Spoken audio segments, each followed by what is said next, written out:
All right, raise your hand if you ever heard of Babe Ruth. What about Mickey Mantle? What about Josh Gibson? Yeah?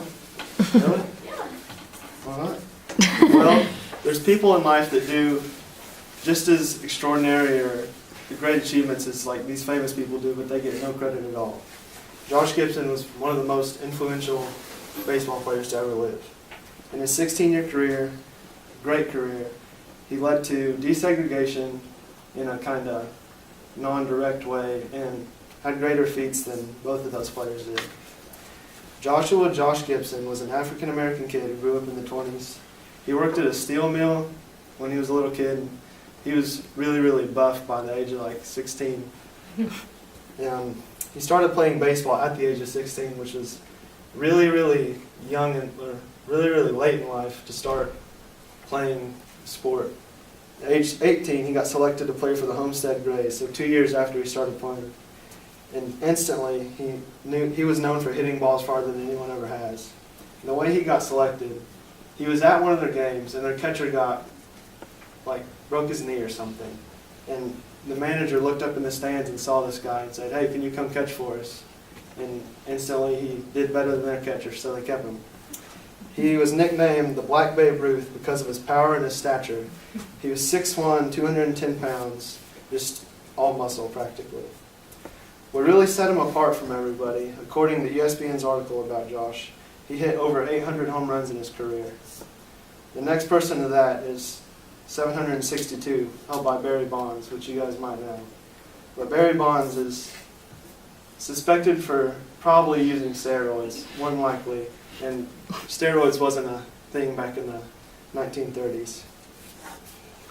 Another thing that set him apart, he hit 80 home runs in 1 year. The closest is 73, again Barry Bonds. And he's the only person to ever hit a ball completely out of the old Yankee Stadium, which had to be over 630 feet, which is incredible. And since he played in the Negro League, and since there was no really funding to that, they didn't have official stat keepers. So one of the players named Cool Papa Bell thought it was really important that someone kept the stats. But since they weren't like official stats, they couldn't really get awards or be compared to the major league players at that time. But according to Cool Papa Bell, he hit 384 was his average, which is the best ever in Negro League history. In 1943, he went into a coma because of a brain tumor. When he woke up, the doctors wanted to perform surgery, and he said no. So he just kept playing and drinking beer and stuff.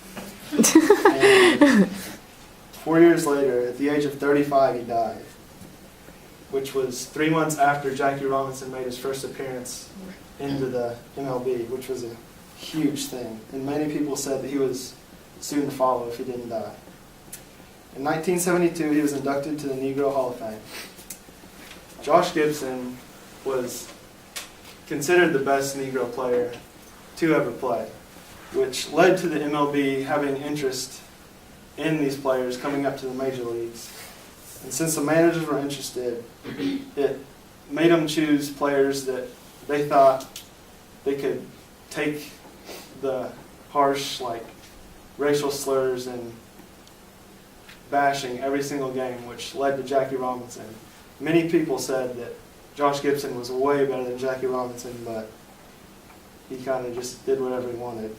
But since he was such a great talent, and it led to people wanting black players, Jackie Robinson really sparked desegregation in the world. And that was a huge problem at that time.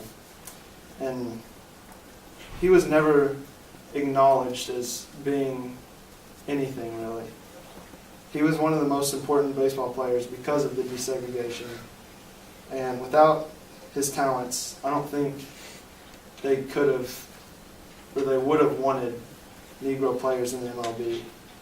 And he was an unknown Negro baseball player that really changed the world.